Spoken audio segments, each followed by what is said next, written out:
Saya Gary daripada Persatuan Polis. You're listening to a negotiation between the Muslim Consumer Association Malaysia and a henchman for a loan shark. You bagi location. The henchman says these two women owe the equivalent of nearly $1,000.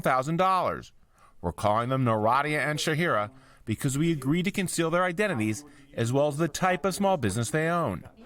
Their trouble started several months before we met them, when they borrowed the equivalent of about $4,000 from someone they were tricked into thinking was a licensed moneylender. They say they've since paid back more than double what they borrowed, and when they tried to stop paying, the henchmen hinted at vandalizing their homes. It's all taken a heavy toll on these women financially and psychologically. Lost sleep, and then couldn't sleep, lost appetite, worry, always worry, then I even lost weight.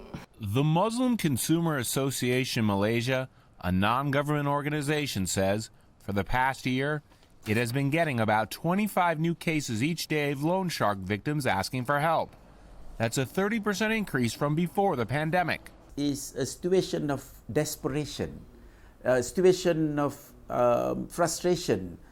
The borrowers span all economic classes, and the loans can range from less than $100 to more than $1 million. Interest rates can start off at less than 10% per month, but buried in the fine print might be terms that quickly kick it up to more than 10% per week plus surcharges.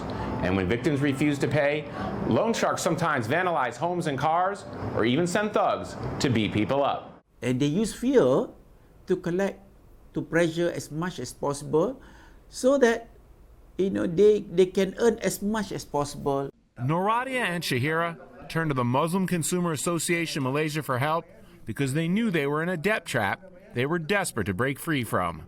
No matter how much we give them, it won't be enough. They will ask for more and more. They will calculate and just plug some figure on the air, ask us to pay them. The Muslim Consumer Association Malaysia says it usually persuades the loan sharks to accept 25 to 50% of what they're asking for.